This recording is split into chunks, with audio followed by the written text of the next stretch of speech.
वही संदेश प्रभु हर दुखियों के जीवन में, हर दुखी परिवार में, हर ऑब्स्टैकल्स एंड ऐसे रुकावट, हर हमारे आगे हर समस्याओं के ऊपर प्रभु का संदेश यह है। ये दाऊद द्वारा हमें सिखाया, क्योंकि कितने दुख शत्रु लोग ऐसे उड़ खड़े हैं चारों ओर से, और विपत्ति चारों ओर से, और जीवन में ऐसे जाने और अनजाने अपवित्र किया, अशुद्धता आया, ऐसे समस्या। और प्रिय मित्रों, ये दाऊद ने इसलिए ऐसे इसके जीवन में प्रभु क्यों छोड़ किया, मतलब ऐसे पाप करने के लिए क्यों प्रभु अनुमति दिया?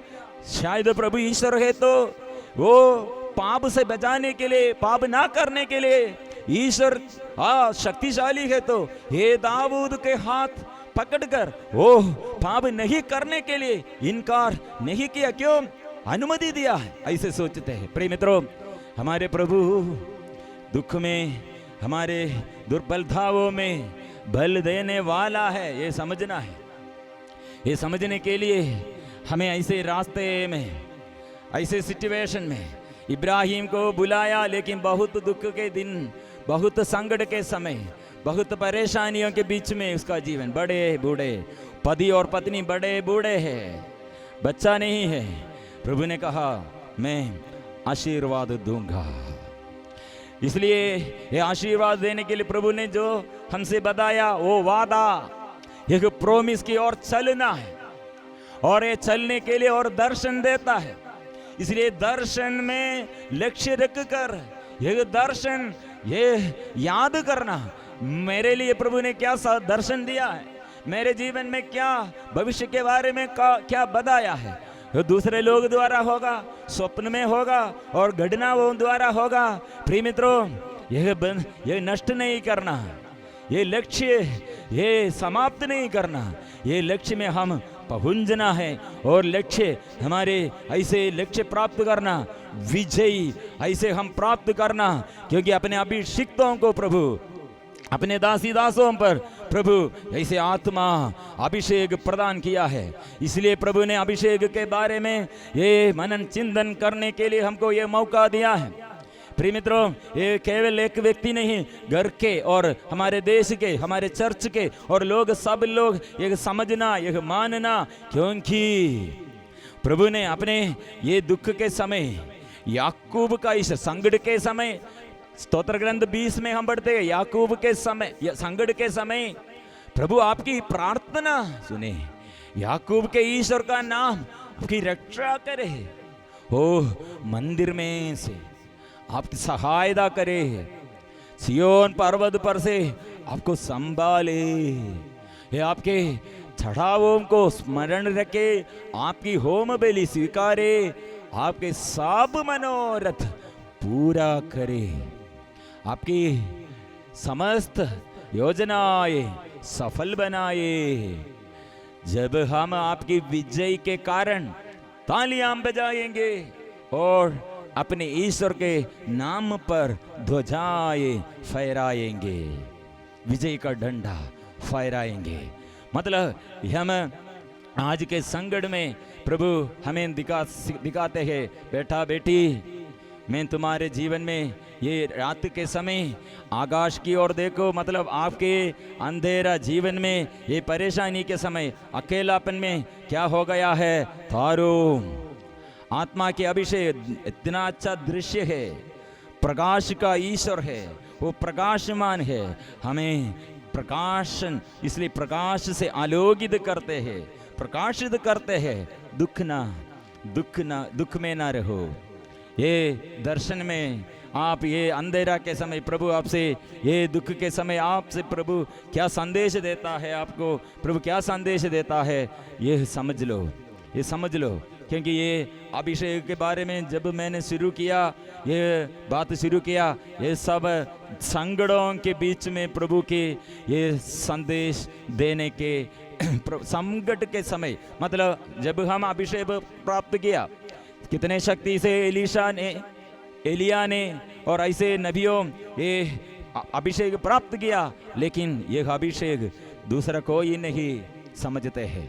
इब्राहिम अकेला है, लेकिन केवल इब्राहिम ये दर्शन पाया है, इब्राहिम यह अनुग्रह, ईश्वर से अनुग्रह का शब्द पाया है। बाकी लोगों को यह नहीं समझते हैं, बाकी लोगों को यह नहीं समझते हैं। फिर भी उसके जीवन कितने साल, 25 साल के बाद प्रभु के वादा प्रोमिस वो संभव हो गया है, ये गठित हो गए हैं, पूर्ण हो गए हैं। ऐसे प्रिय मित्रों, हम और हमारे दर्शन जीवन में ऐसे वरदानों और बढ़ाने के लिए कदम कदम हम आत्मा में अभिषेक में बढ़ना है।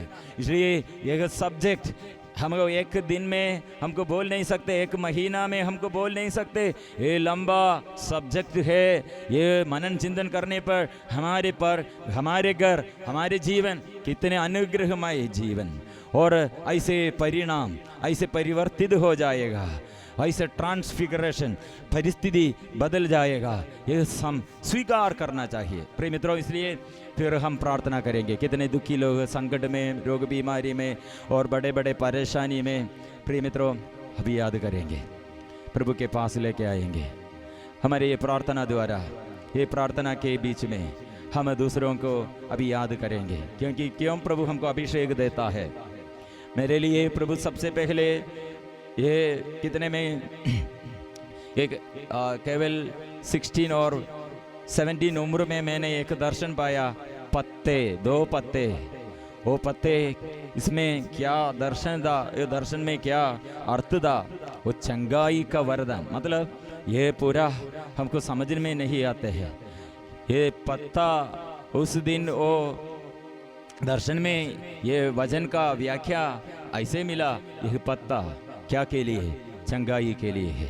यह पत्ता चंगाई के लिए हमको। फिर मैं ऐसे एक दिन ऐसे प्रार्थना करने के समय, आराधना के आगे प्रार्थना करने के समय पवित्र आत्मा इसे हमें समझ आया। मतलब बेटा कितने एक हमारे चारों ओर से ऐसे वृक्ष पेड़ कितना अधिक से अधिक है, वो हमें भूख लगते हैं तो ऐसे फल द्वारा हम खाते, ये फल, ये गेहूं से फल हम ये खाते हैं, और ऐसे पत्ते द्वारा कितने ये दवा और मिलते हैं, जड़ी बूटियाँ ले वो सब मिलते हैं, और इंग्लिश मेडिसिन, और वो भी ऐसे ये दूसरा जगह में से नहीं है, ये पत्ते से और ऐसे सृष्ट वस्तुओं से है। इसलिए यह पत्ते मतलब ये पवित्र आत्मा के अभिषेक द्वारा हम अभिषेक से जो आत्मा की नदी, पवित्र आत्मा की नदी, इसके किनारे रहकर ये प्राप्त करते हुए एक पत्ते अनुग्रह, मतलब जड़ी बूटी या लेब से नहीं, स्वास्थ्य लाभ नहीं हुआ, आपके वजन से प्राप्त हुआ। मतलब यह ऐसे अभिषेक है प्रिय मित्रों। इसलिए हमारे बच्चों को, हमारे ये गर्भस्थ शिशुओं के लिए भी प्रार्थना करेंगे और गर्भस्थ माताओं के लिए भी प्रार्थना करेंगे। कितने लोगों को गर्भधारण करने के लिए अभी वो प्रार्थना किया है, बच्चा नहीं है, बांझ रही है, ऐसे परिवार के लिए। और कितने परिवार में ये आर्थिक तनाव, बच्चों के बारे में समस्या, और बच्चों को ये बच्चों के ये पढ़ाई में समस्या, शादी में रुकावट, और जो रोजगारी नहीं, और अपवित्रता, नशे के बंधन, ऐसे गलत रिश्ता, ऐसे समस्याएं।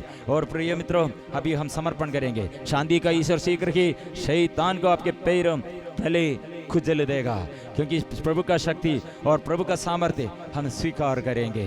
और मकान नहीं है, एक झोपड़ी नहीं है, घर में रहने के लिए ऐसे अपना एक घर नहीं है, वाड़गा घर में है। प्रिय मित्रों ऐसे समस्या को हम समर्पण करेंगे। और कितने लोग प्रार्थना में उत्साह नष्ट हो गए हैं, विपत्ति के समय आध्यात्मिक उत्साह नष्ट हो गए, पीछे मुड़कर चले गए हैं। प्रिय मित्रों उन लोगों के लिए और फिर नया अभिषेक, पुनः अभिषेक प्राप्त करने के लिए हमारे प्रभु से हम प्रार्थना करेंगे। प्रभु का शक्ति और सामर्थ्य सबके जीवन में, विशेष रूप से रोग बीमारी कितने अधिक से अधिक और अलग अलग रीति और कई प्रकार की रोग बीमारी हम समर्पण करेंगे। और प्रिय मित्रों कितने चर्च बंद हो गए हैं, कितने प्रार्थना दल बंद हो गए, अभी हम समर्पण करेंगे। हमारे देश में ये कोरोना बीमारी के वजह से पीड़ित सभी रोगियों को, ऐसे इसमें कितने अधिकारी लोग, नेता लोग, इसके ये मेडिसिन सब व्यर्थ और ऐसे सिचुएशन है, कितने लोगों के अंदर कंफ्यूजन है। प्रिय मित्रों, समर्पण करेंगे, परिपूर्ण समर्पण करते हुए प्रभु के आगे समर्पण करते हुए, यीशु तेरे पवित्र लहू से शुद्ध कीजिए, शुद्ध कीजिए, शुद्ध कीजिए, पवित्र लहू से शुद्ध कीजिए, आत्मा से भर दे, पवित्र आत्मा से भर दे, पवित्र आत्मा से भर दे, पवित्र आत्मा से भर दे। Hallelujah, hallelujah. प्रिय मित्रों, ये इस वक्त हम ये बीमारी से, रोग और दुख संकटों से और अभिशाप से और हार पाप बंधनों से, दुष्ट आत्मा की हार बंधनों से छुटकारा के लिए अभी हम गाएंगे, प्रार्थना करेंगे, क्योंकि इसका रक्त हमें वो निकट प्रभु के पास आने के लिए, निकट आने के लिए और प्रभु की सेवा करने के लिए हमारे अंतःकरण को, हमारे शरीर को, हमारे मन को, हमारे पाप वो सब वो शुद्ध करते हैं। इसलिए हम मिलजुल कर गाएंगे, वो स्वीकार करेंगे। पावन लहू से मुझे शुद्ध कीजिए, आत्मा से भर दे, देश को, नेताओं को, हमारे बंधुजन को, और कितने लोग रोगी लोग हैं और बंधन में हम ऐसे और अभी स्वीकार करेंगे। पावन लहू से मुझे शुद्ध कीजिए, पावन लहू से शुद्ध कीजिए।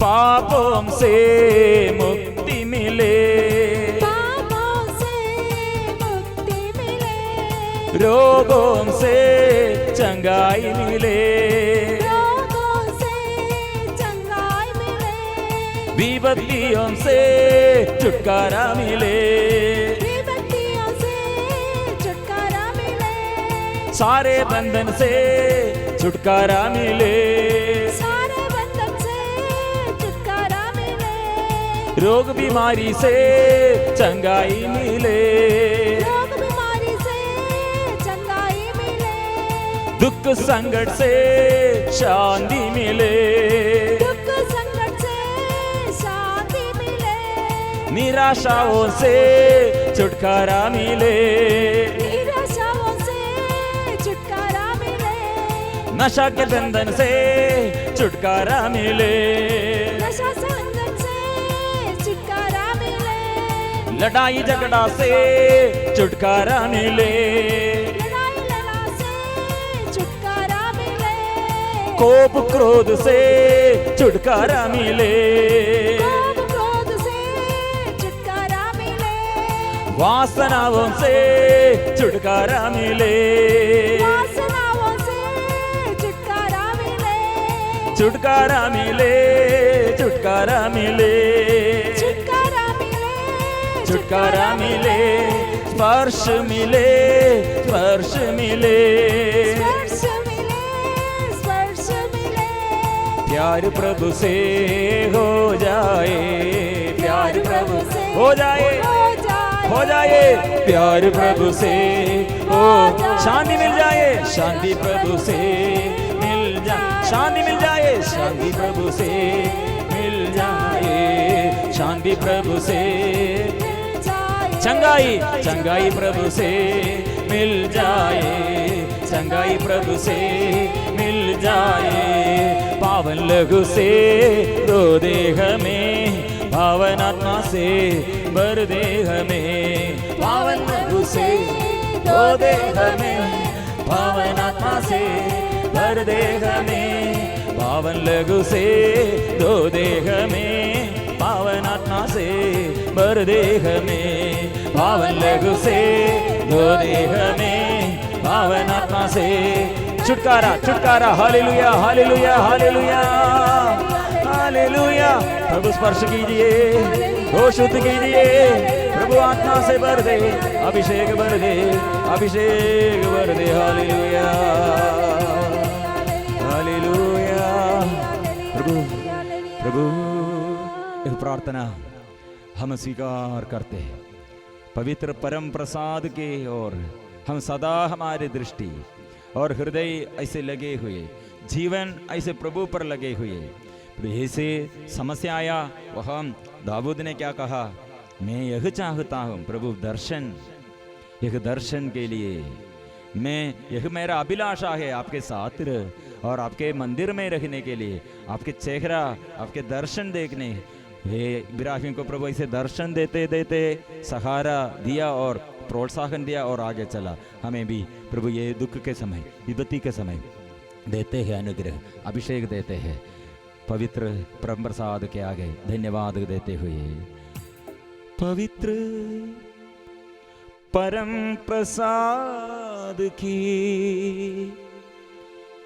आराधना हो, स्तुति हो, महिमा हो सदा सर्वदा। पवित्र